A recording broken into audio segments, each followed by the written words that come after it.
Now let's move into talking about the different tools that we're going to need as PC technicians.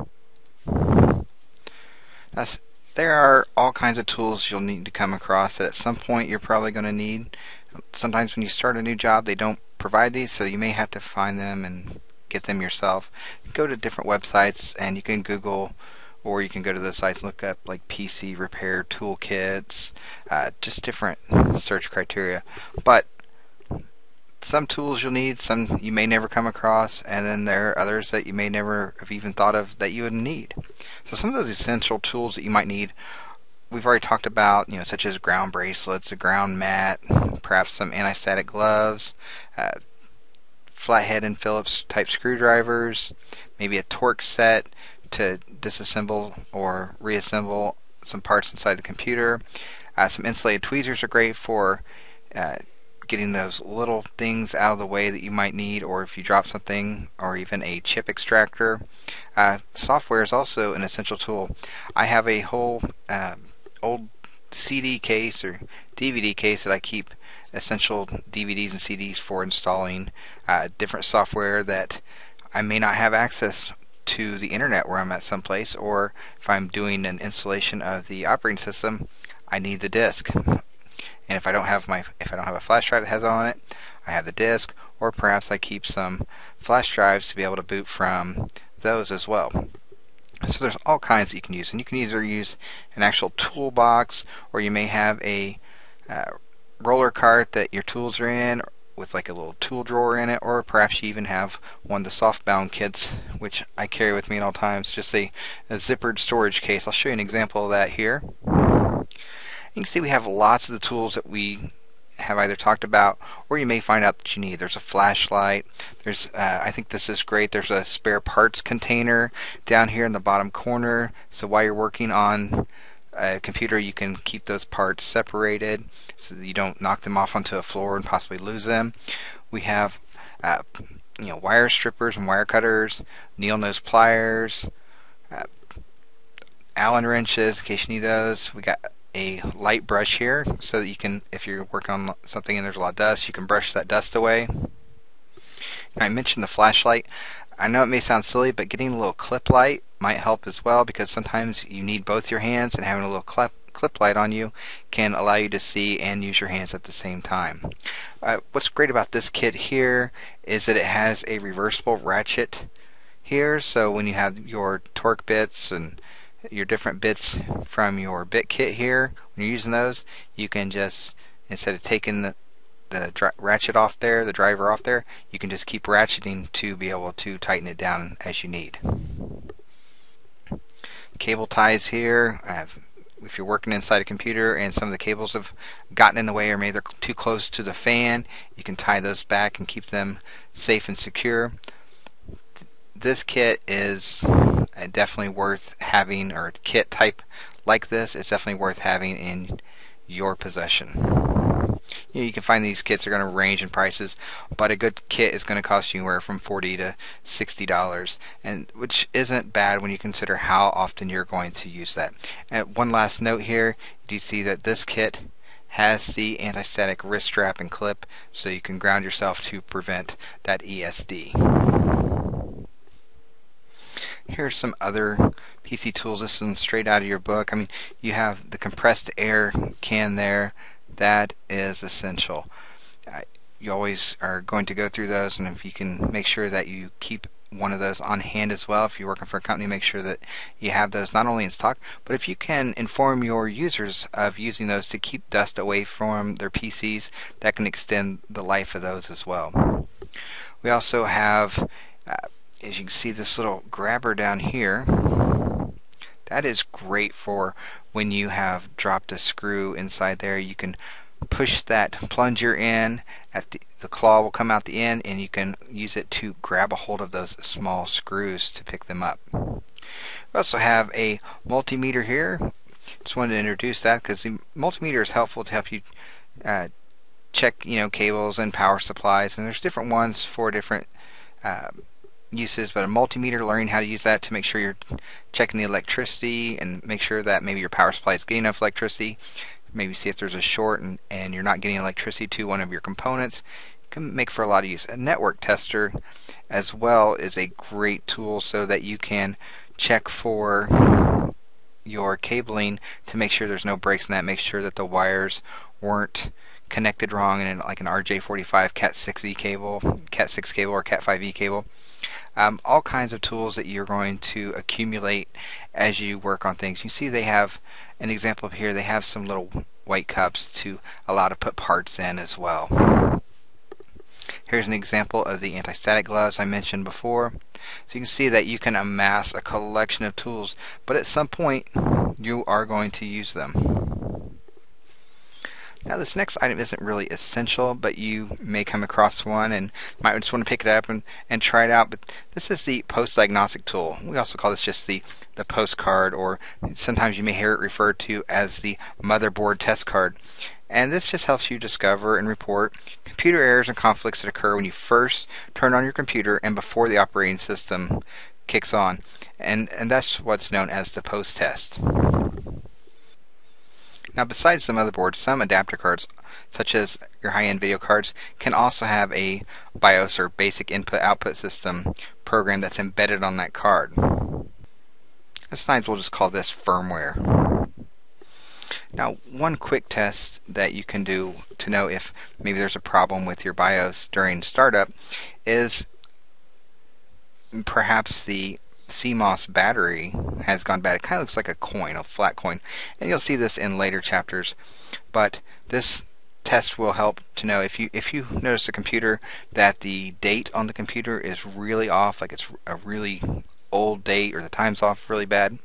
That's a good indication that your CMOS battery is going bad, and you might have to go just replace that, which is a very simple step. You'll go through that in the labs, but just wanted to mention that as well, as we were talking about your post-diagnostic cards here, as they perform those tests that are being performed by the BIOS. And here's just a little bit more information about that, where I just mentioned the BIOS, the basic input-output system, and this is where data and different instructions from the motherboard are stored on ROM chips.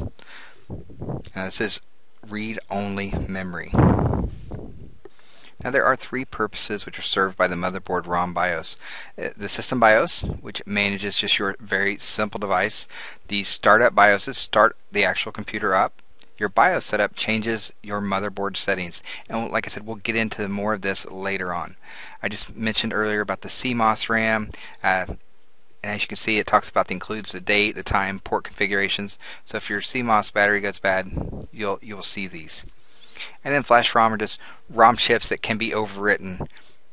So as you can see, there's a lot going on there with the BIOS and startup. So having one of those, post-diagnostic cards can be helpful in case it's something else you've never come across. If nothing else, you can get one and just test it out and just to learn about them. Next item I want to talk about is the power supply tester, which is just used to measure the output of each connector coming from the power supply. You can see where this is helpful in making sure that your power supply is able to provide the correct amount of electricity to your devices. Now, a good power supply tester has plugs for each type of cable that you will see inside a typical computer. Just connect a power cable to the tester, plug up the power supply, and turn the tester on. In general, you'll have that little LCD screen there that will report the output of each of the lead wires. Now, a more general purpose tool that you've probably seen people use is a multimeter. And this, like I said earlier, just measures several characteristics of electricity in a variety of different devices. And generally these will measure voltage, current, resistance, or even continuity. Now, when set up to measure voltage, you can use it to measure the output of each pin on a power supply connector. If you've set your multimeter to measure continuity, a multimeter is used to test like fuses and determine if a cable is good, or even to match pins on one end of a cable to the other. Now, for a little network type testing, you might need a loopback plug, which is used to test a port in a computer or other device to make sure that the port is working, and might also test the throughput or the speed of that individual port. And when you've tested that, you'll plug that into your port as well as to a little keystone type jack there, and you'll know if your port is working good or bad based on the color of LED lights that you see using that loopback plug. On the flip side of that, there are also USB loopback plugs that you can use to test your different USB ports on your computer. So having both of these tools can be very beneficial as part of your IT toolkit. Another one that we come across a lot is different types of cleaning pads and solutions. Unfortunately, a lot of these contain very flammable and poisonous materials. So you need to take care when you're using these different cleaning pads or solutions, such as an eyeglass cleaner or some type of alcohol wipe or a screen spray. So even in the IT world, we need to worry about MSDS sheets in most organizations where you need to have those completed to be able to talk about how to properly handle and dispose of these chemicals, or how to clean up or if there's an accident or some type of spill. You also need to make sure that, if there is an incident where you've used some type of material, that you fill out an accident report so that to maybe make the organization aware of the issue as well as maybe prevent further issues.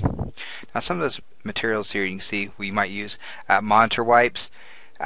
As doing preventive maintenance, these are great to have. Make sure obviously that the screen is off before you go cleaning it, but it's one of my pet peeves when I go to workstation to work and everything's dirty. I naturally get out wipes or sprays and start cleaning the workstation before I even work on it. Monitor wipes are one of the biggest things. For whatever reason, people like to put their fingers on their screens to touch them. Now, if you have a touch screen or even on a tablet, obviously that makes sense. But if you just got a standalone monitor that touching it makes no difference, why mess it up? You also have different head cleaners if you're working with audio-video equipment. There are wipes to be able to use to clean surfaces, such as a alcohol wipe to clean off a keyboard or a mouse pad. So just be careful when you're working with those types of solutions. Now, when you're working with cables, make sure cables are in a safe place. Don't create a trip hazard, and if you spot a trip hazard, try to take care of that with having some type of cable guard on location that you can put your wires into to feed through, and make sure that if someone's walking, they're not going to trip over those cables. Cables must be ran across a path or where someone sits. Use that cable or cord cover. If you're working with cables running to a desk, make sure you can use some type of cable management to keep those tight, or not really tight, but at least close enough together that people can work and it looks professional. There are all types of cable management things you can use, such as Velcro, zip ties. Like I said, buy some type of cord cover. If you're using setting up a desk, maybe you need some type of cable management grommet to put in there. So just take a look at your workstations and see if there's something you can do to better manage the cables and not have a big mess or potential hazard. Lastly, we'll end this chapter and we're talking about lifting heavy objects. Almost any organization you go to work for, you're going to take some type of training on how to properly lift objects. You can kind of follow some of these guidelines to help. A balanced load is much easier to manage, so decide which side of the object to face so that the load is most balanced. Stand close to the object with your feet apart. General rule of thumb is your shoulder width apart. Keep your back straight, bend your knees, and grip tightly on the load. And when you go to lift this, lift with your legs and arms, not with your back or your stomach. So make sure that you are using those legs, the largest muscles in the body, to do the majority of the lifting. Keep the load close to your body and avoid twisting so that you don't have any type of strain that gets created from having that heavy load and moving your muscles in funny ways. And once you go where you need to go to put your object down, keep your back straight still. Lower the object by bending your knees and once again using those muscles in your legs to do the majority of the work, as well as your arms and shoulders to keep everything straight. Guys, that's it for Chapter 1. I know we went over a lot of material during this chapter. We talked about what's inside the case, such as ports and different types of different components, such as floppy drives, hard drives, DIMM memory modules. We talked about different form factors, the different power connectors. We also talked about protecting yourself and the equipment against ESD or electrostatic discharge, and some of the tools that we use as PC repair technicians, network technicians, just general overall IT support technicians. Thanks a lot for joining along in Chapter 1, our first look at computer parts and tools.